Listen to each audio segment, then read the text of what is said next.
Hey everyone, welcome back to our channel. I'm Kalyan and today we brought you another video as part of our A to Z stock analysis series. This week we are deep diving into another company, Reliance Power. Whether you're a seasoned investor or just getting started, this A to Z stock analysis series will help you in analyzing companies and making your investment decisions. Today we are breaking down Reliance Power, part of the Reliance Anil Dhirubhai Ambani group, and we'll also see where they stand in the competitive power sector. So without any further delay, let's get started. Reliance Power was incorporated in 1995 as part of Reliance Anil Dhirubhai Ambani group, the result of high-profile split between the two brothers, Mukesh Ambani and Anil Ambani. At its core, Reliance Power is all about developing, operating and maintaining power projects across India. What's the goal? To meet the growing energy demand with a mix of conventional and renewable energy sources. Sounds ambitious, right? Fast forward to 2008, Reliance Power hit the market with what was one of the largest IPOs in the Indian history. The buzz around the IPO was huge and it was subscribed nearly 73 times. So before talking about the Reliance IPO and all, first let's discuss about the business overview of the company. The company is involved in variety of power generation models working to tap in both traditional energy like coal and gas as well as the renewable energy sources like solar and wind. First one, thermal power. A major part of Reliance Power's capacity is focused on the coal-based thermal power plants. The company owns and operates large coal-fired power plants that generate electricity for various states in India. Second one is gas-based power. The company also has gas-based power plants, but these have faced fuel supply challenges, limiting their full operational potential. Third one is renewable energy. Reliance Power has begun diversifying into renewable energy, including solar and hydroelectric power projects. However, it accounts for the smaller portion of the overall capacities of the Reliance Power. The company's projects and assets are spread across all over the country. So we'll get into each of them in detail. First one is Sasan Ultra Mega Power Project, which is of 3960 megawatt pithead coal-based project in Madhya Pradesh. Second one is Rosa, which is of capacity 1200 megawatt coal-based power project in Uttar Pradesh. Third one is Butibori, which is of 600 megawatt coal-based power project in Maharashtra. Fourth one is Boschpet, which is of 45 megawatts capacity and it is located in Maharashtra. It is a wind project. Fifth one is Dursar, 40 megawatt solar photovoltaic power project in Rajasthan. Next one is Krishnapatnam Ultra Mega Power Project, which is of 3960 megawatt capacity imported coal-based project in Andhra Pradesh. And the next one is Samalkot Power Project. And there is also another coal-based power project in Madhya Pradesh, which is of 3960 megawatt capacity. So this is all about the projects and their capacities across India. Alright, let's talk about something really important, the downfall of Reliance Power after the huge hype. In January 2008, Reliance launched its IPO and it was a huge deal. The IPO was massive hit and it was subscribed nearly 73 times. And as the saying goes, not everything that glitters is gold. While the initial response was massive and it was subscribed 73 times, the story after the listing was completely different. On the morning of the listing, things looked promising. The stock jumped nearly 19%, going from its IPO price of 450 rupees to 538 rupees. But get this, the surge was lasted for only 4 minutes. Yes, you heard it right. After just 4 minutes of excitement, the stock quickly started to fall, dropping all the way to 355 rupees. And after that, it never came back to that issue price. By the end of the day, Reliance Power closed at 372.5 rupees, which was 17 rupees drops. In just one trading day, the company wiped out nearly 4 billion rupees in market capitalization. And investors who had high hopes were left with huge losses. Now to try and manage the situation, Reliance Power made a move. They decided to offer free bonus share to shareholders except for the promoters like Reliance Energy and ADA Group at a 3:5 ratio. But what did this mean for investors? Well, for retail investors, this effectively brought the share price down to 269 rupees, which was 40% lower than the original IPO price of 430 rupees. For the investors, the new price was 281 rupees, still 37 lower than the IPO price of 450 rupees. But even with this bonus share offer, and Reliance Power has also tried to buy back the shares, but the fall of the stock has not stopped. The decline of the share price continued. One point of time, recently like 4-5 years back, the share price has came down to nearly 1 rupee per share. Can you believe that? From 450 rupees to 1 rupee, which means almost nothing. As of October 2024, the stock was trading in the range of 30 rupees to 40 rupees. Overall, it has been a rough journey for the investors. What do you think? Let me know in the comment section. So this is how Reliance has eroded the wealth of the investors. Though the share price has come to 1 rupee per share, now it is rising and it has reached almost 40 rupees. But what's the reason behind the rise of the stock? Let's discuss in this video. Now let's focus on the industry overview. Thermal power is the major source of the electricity generation in India and it nearly contributes 57% of the requirements. If you look at the chart, 57% of the overall contribution is made by thermal power and followed by renewable energy sources with 30.1%, hydro by 11.3% and nuclear energy just 1.6%. However, the share of thermal based generation capacity in the total installed capacity has gradually come down from 63.3% 2008 to 2009 to 57% in 2022 to 2023. But during this period, the hydro based generation has also decreased from 24.9% to 11.3%. But the interesting part here is renewable based energy has increased from 8.9% to 30.1%. Interesting, right? On the demand side, India's per capita power consumption is at 1331 kilowatt per year as of March 31st, 2023 and is still one third of the world's average of 3600 kilowatts per year consumption. Growing population, increasing electrification and even the electric vehicles and several other sources are boosting the demand for the power sector in India. In the financial year 2024, peak power demand increased by 12.7% to an all-time high of approximately 243 gigawatts, whereas in energy terms, it increased by 7.6% to 1627 billion units. This is all about the industry overview and the overall demand of the power sector in India. Now let's talk about the strengths of the company. First strength, plant capacities. Companies having several plants and all of them are having huge capacities. Now let's discuss about each of them in detail. Such an ultra mega power plant capacity of 3960 megawatts continued its impressive performance with generation of 32,530 million units with plant load factor of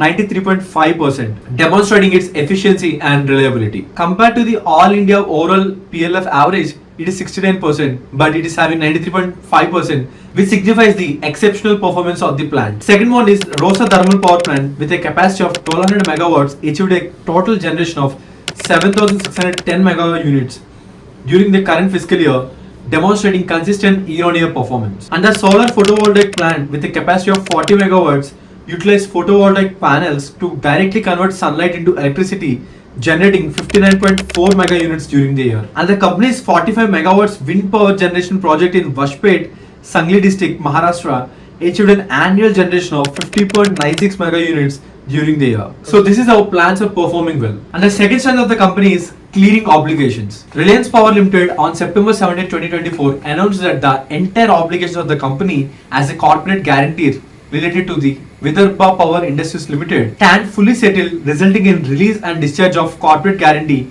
undertakings and all obligations and claims thereunder in relation to the outstanding debt of VIPL amounting to nearly 3,872 crores. Moving to the next strength of the company, which is preferential issue. On September 23, 2024, Reliance Power Board approved preferential issue of equity shares of worth 1,525 crore. This preferential issue will enhance the company's net worth from 11,155 crore to over 12,680 crore and with no bank debt. The enhanced capital will help the company in the renewable energy sector. And moving to the next strength, which is new projects. Reliance Power recently secured a landmark deal to build Bhutan's largest green energy power project. The venture is expected to attract investments worth $1 billion. The company is set to develop 1,270 megawatts of solar and hydroelectric power, marking its entry into Bhutan's renewable energy sector. And the next strength of the company is battery storage contract. Reliance Power won a 500 megawatt battery energy storage contract from the Solar Energy Corporation of India on September 11, 2024. This is all about the strengths of the company. Now let's focus on the risks of the company. First strength, unstable finances. Reliance Power has faced severe financial challenges because of their projects. So let me explain how. The company is having majority of the projects which are related to coal-based projects. Due to the price fluctuations of the coal, the company has faced several financial fluctuations. And not just that, especially with fluctuating coal prices and regulating hurdles affecting the profitability. So because of the fluctuations in the profitability, the overall financials of the company has disturbed. And the next risk of the company is strong competition. Reliance Power is operating in the industry where there is a huge competition. There are several existing players like Tata Power, Adani Power and NTPC and several other PSU companies. In order to grab a major market share, the company has to perform very well and in order to sustain in this competitive industry. And the next one is debt and interest payments. The company has announced itself as a debt-free on standalone basis, but it has liabilities worth 11,000 crores on a consolidated basis. As of March 2024, the company was paying nearly 2,451 crores as an interest on the borrowings. And the next one is capital intensive industry. Power sector is highly capital intensive business with long gestation periods before commencement of revenue streams, especially for the projects using conventional technology. Coal-based power projects have an average development and construction period of 7 to 8 years and even longer operating periods over 25 years. Since most of the projects have long time frame, there is high intrinsic risk of financial stress. So these are some of the risks associated with the Reliance Power company. Now let's focus on the financials of the company. The sales of the company have shown consistent decline from FY16 to FY20, stabilizing slightly afterward but still unable to reach previous highs. Expenses have fluctuated with a notable increase in FY23 and 2024, which could indicate the rising operational challenges. Operating margin remained strong until FY19 but saw a sharp decline, dropping to just 15% in FY24, reflecting increased cost pressure or inefficiency. Net profit took a major hit in FY19 and FY20 with substantial losses, and while there was a brief recovery in FY21, the company had continued to post losses since then. Even EPS turned negative from FY19 onward, indicating poor profitability and shareholder returns, particularly in FY24 with an EPS of minus 5.15. Overall, the financials indicate the operation challenges and as well as the weak profitability chances. And now let's move on to the shareholding pattern. The shareholding pattern reveals significant shift over the years. Promoter holdings have drastically declined from 75% in FY17 to just 23.27% by September 2024, primarily owing to the financial distress of the firm. On the other hand, public shareholding has grown dramatically, especially after FY19, reaching 60.72% in September 2024, indicating higher retail participation, which often increases when institutional support dwindles. The total number of shareholders has steadily risen, with a marked increase in FY24, suggesting growing interest from retail investors despite the promoter sell-off. Let's focus on the growth triggers of the company. First one is growing demand. India is the third largest consumer and producer of the electricity, and it is having an installed power capacity of 442.85 gigawatts of capacity as of April 30, 2024. Growing population and along with the electrification and the increasing demand for the electric vehicles all together is boosting the demand for the electricity in India. In FY23, power consumption in India in FY23 logged a 9.5% growth to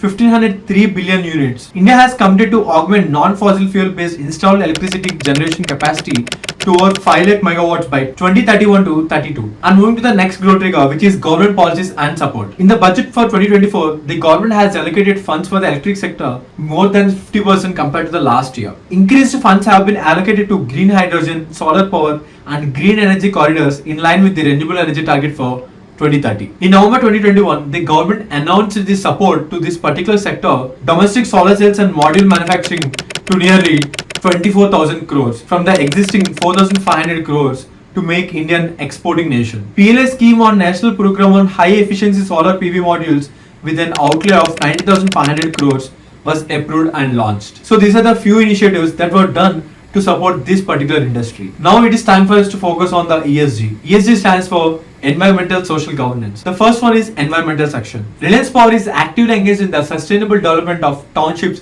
across India. In the first phase of these projects, hostels and houses are constructed in such a way that no trees are harmed in this particular scenario, and they are integrating trees and the nature into these designs so that they are ecological friendly. To further enhance sustainability, rainwater harvesting has been made mandatory at all sites, ensuring effective water conservation. Additionally, energy efficient building materials are being used throughout, while over 75% of the area will benefit from ample natural daylight, minimizing artificial lighting needs. Now let's focus on the next section, which is social. They are offering several education initiatives under the name Hamari Pathashala. So through this, they are offering formal and non-formal education to daily wage earners and low-income groups. And the next one is healthcare under the Swasth Chetana, through which they are offering mobile clinics with doctors and paramedical staff, blood donation camps. And the third one is rural development, and it is named as Unnati. So these initiatives include women empowerment, vermicomposting, micro irrigation. And the next one is governance section. Reliance Power has several governance issues and it has raised concerns amongst the investors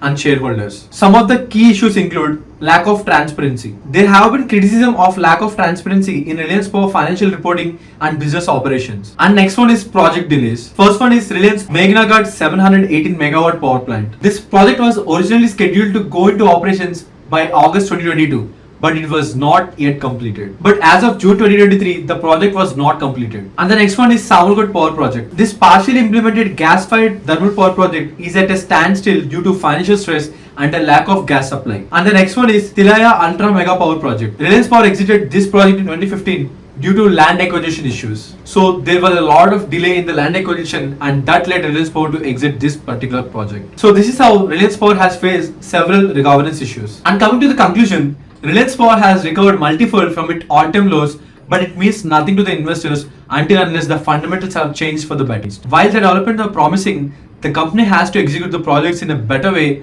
in order to remain sustainable in the future. And moreover, the company has to focus on the fundamentals and as well as the financials in order to remain competitive in the industry. So we believe that investors must remain cautious while making any investment decisions within the Reliance Power. So before investing in the company, make sure you go through all the aspects of the company. So we'll come back with another A to Z stock video. Till then, take care and bye.